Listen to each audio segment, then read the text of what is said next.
Salut les amis, encore une pièce dans la machine, c'est reparti pour un tour. Aliou Cissé et les binationaux. Juste avant de commencer, la personne qui a gagné la dernière fois au tirage au sort a choisi un maillot du Real. Donc ce ne sera pas un maillot de l'OM que je devais acheter.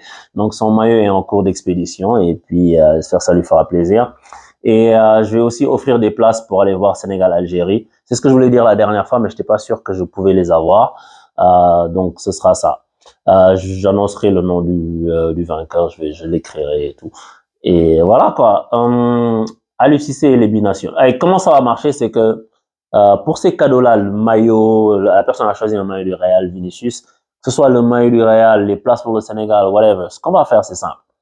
À chaque fois que les vidéos auront assez d'engouement, si vous regardez assez, si vous likez assez, vous partagez assez, ça va faire que YouTube va le montrer à un grand nombre de personnes et c'est ça qui génère les revenus. Ce qu'on va faire, c'est que plus ça va générer des revenus, plus je vais faire des cadeaux. C'est tout. Je vais vous le retourner en fait parce que c'est comme ça. Pour revenir au sujet, les binationaux.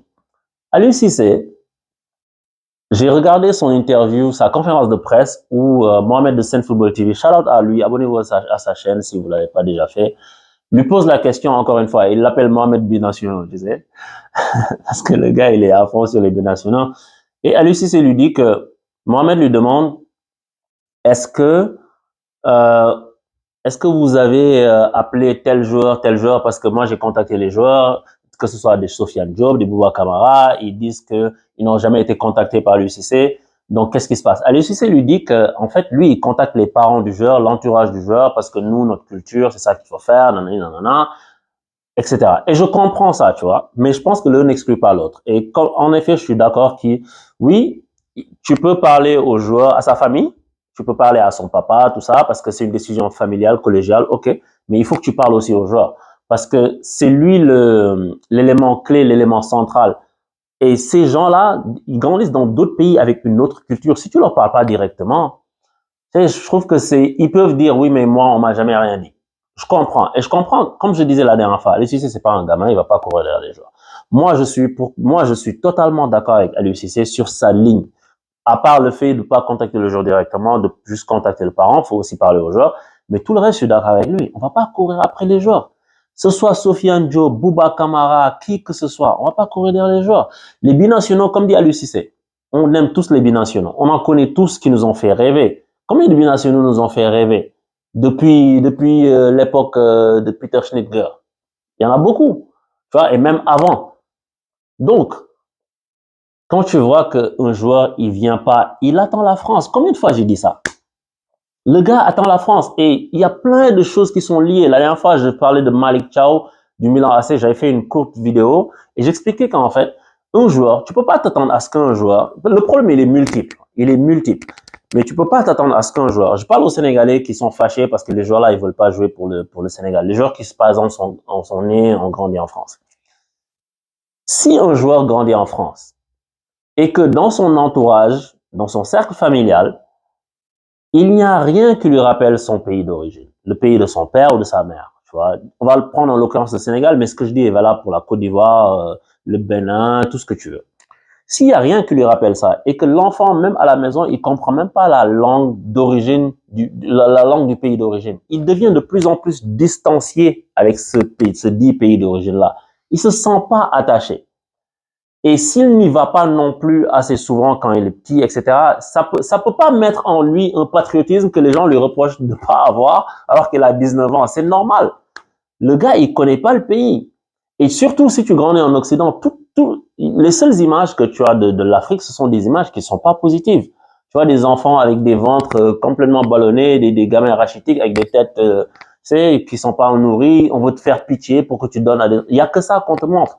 Ça ne veut pas dire qu'il ne faut pas montrer ça dans un certain cadre, mais la réalité est beaucoup plus complexe que ça. Ça, c'est une réalité partielle. Tu vois, il faut montrer tout le spectre, mais tout le spectre, ça n'intéresse personne. Si on te montre un Africain comme toi et moi, on est là assis toute la journée, on travaille, on rentre, on discute, ça n'intéresse personne. Les gens vont zapper. Donc, on te montre que ça. Donc, si tu es le gamin qui est joueur de football et que avant d'être joueur, tu es homme aussi dans la société, tu grandis, tu évolues, tu vois que il n'y a rien déjà qui te connecte là-dedans, même dans la maison. Et il n'y a rien qui te connecte vraiment parce que tu n'es pas physiquement allé là-bas. Si tu parles Si je pense à des joueurs comme Leroy Sané, quel attachement tu veux qu'il ait avec le Sénégal? Malick Thiaw, quel attachement? Enfin, je suis pas dans la famille de ces joueurs-là, mais en tout cas, j'ai rien vu qui ait été montré à l'extérieur qui pourrait montrer qu'il y a un attachement de ces joueurs-là avec le pays. Ça, c'est la première chose pour laquelle il ne faut pas en vouloir à ces joueurs-là. Maintenant, bien sûr, il y a des joueurs qui sont nés au Sénégal. J'ai vu Habib Diarra, apparemment, il est né au Sénégal. Après, même chose, il a grandi là-bas. Il faut savoir un truc. Pourquoi je suis pour qu'Aliou Cissé ne court derrière aucun binational? C'est parce que ces gars-là, ils savent très bien pour qui ils veulent jouer. Le gars te dit, je veux faire les Jeux Olympiques, je veux jouer pour la France. Il veut jouer pour la France. Il n'y a personne qui hésite. Moi, je ne crois pas en ça. Je ne crois pas qu'il y ait un seul binational. Hein. Que l'un d'eux m'écrit, il faut me dire, c'est pas vrai. Je ne crois pas qu'il y ait un seul binational qui hésite à savoir s'il doit jouer pour la France ou le Sénégal, s'il est assez bon et que tout se passe bien pour lui. Et il y a des binationaux, enfin, et ce que je dis, hein, genre, je ne sais rien contre les hommes, moi je les adore tous. Abdou Diallo, il a fait sa propre démarche, mais c'est parce qu'il était blessé, il a eu le temps, il est venu se reconnecter à son pays. Et c'est ça que je disais tout à l'heure d'ailleurs.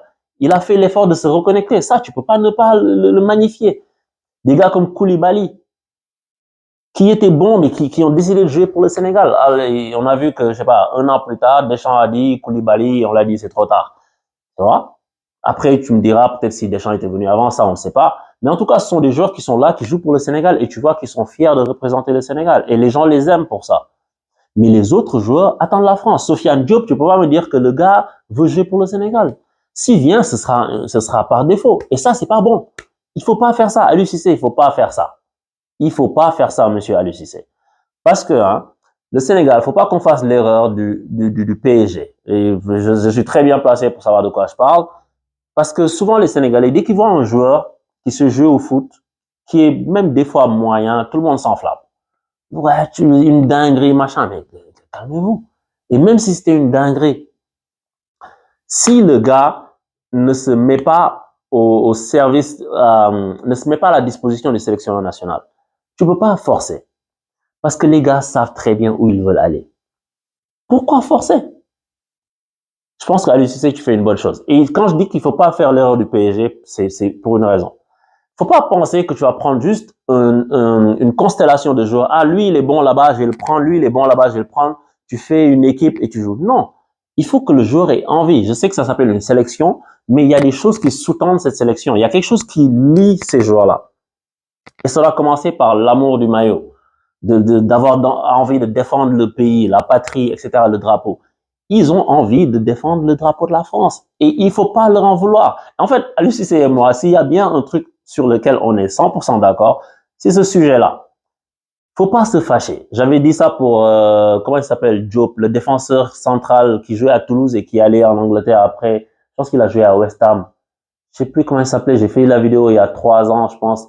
Il avait dit que même si le Sénégal, même si la France vient pas, lui, il veut pas jouer pour notre pays. Et je respecte ça.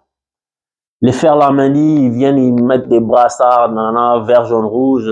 Dès que la France vient, ils enlèvent. Faut pas se tromper. Et je pense que il faut compter sur les autres jeunes joueurs qui arrivent parce que le Sénégal a montré qu'il a de la relève avec tous les jeunes qui ont gagné toutes les compétitions, qui ont traîné. En ce moment, on tapait tout.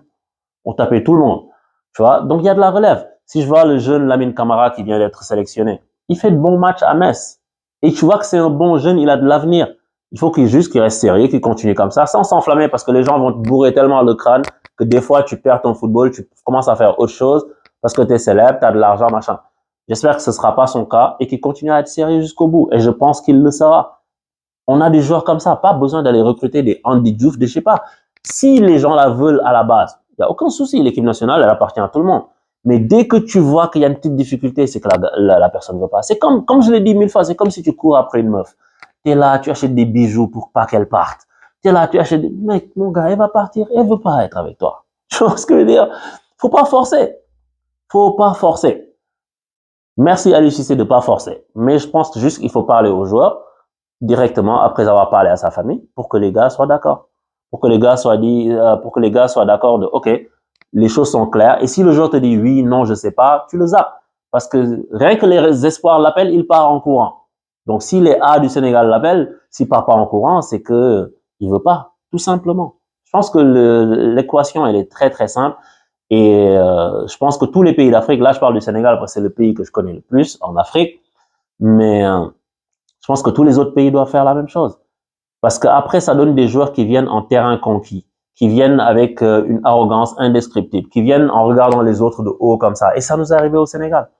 J'ai pas besoin de citer de nom de joueurs, mais ça nous est arrivé au Sénégal. Des joueurs qui sont arrivés, un air complètement, genre l'hymne national joue et puis ils sont morts de rire. Tu vois? Ça, c'est pas une belle image. Et on ne veut pas de ça.